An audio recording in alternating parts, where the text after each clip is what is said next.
Tá legal. Agora que a gente reviu um pouco os conceitos de variáveis contínuas e também estudamos ali média e variância de uma variável aleatória contínua, vamos estudar um dos modelos mais clássicos de princípio, assim, de início. Você quer saber um modelo contínuo, né, um modelo de uma variável contínua, você vai cair numa distribuição uniforme.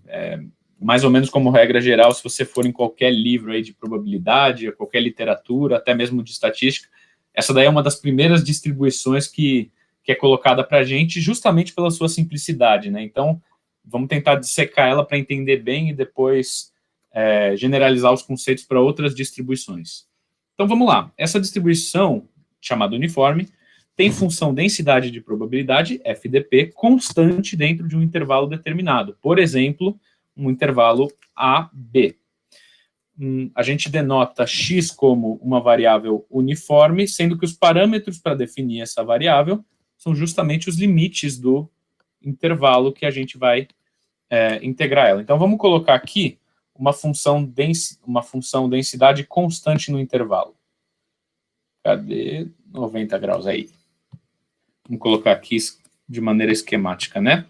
A gente tem a nossa função densidade de probabilidade. Se está com dúvida no que é isso, volta nos vídeos atrás. Mas, de maneira mais grosseira, é uma função que, quando integrada no intervalo, retorna a probabilidade de ocorrência do fenômeno que você está estudando. Então, vamos lá. Eu tenho aqui o valor, por exemplo, A, e o valor, por exemplo, B, do nosso intervalo, que define a distribuição uniforme. E ela é uma função que, dentro desse intervalo, ela tem um valor constante. Então, essa é a função que define a probabilidade de ocorrência do evento. A gente calcula isso como 1 sobre B menos A, aqui no eixo Y. A função em si, parte mais numérica, ela fica exatamente como 1 sobre B menos A, mas aqui a ideia não é, né, fazer vocês decorarem isso aqui, e sim entenderem. Eu acho que essa é a distribuição mais simples de conseguir entender.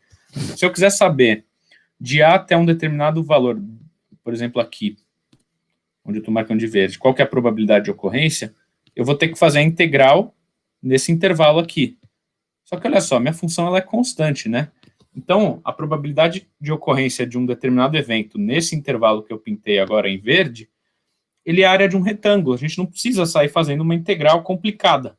Por isso que a distribuição uniforme é mais tranquila de entender no início. Basta a gente fazer uma área de um retângulo, né, no caso.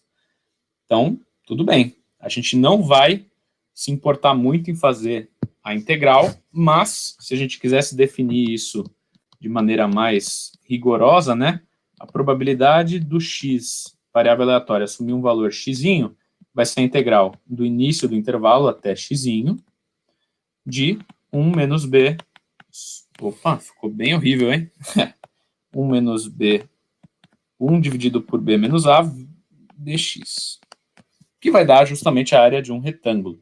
Aqui a gente não vai precisar também da nossa função acumulada de probabilidade, já que a gente está fazendo a área de um retângulo para descobrir uma probabilidade de ocorrência.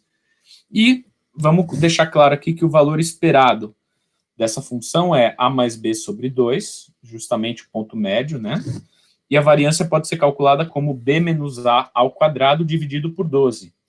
Está aqui um daqueles exemplos que eu falei para vocês no vídeo passado.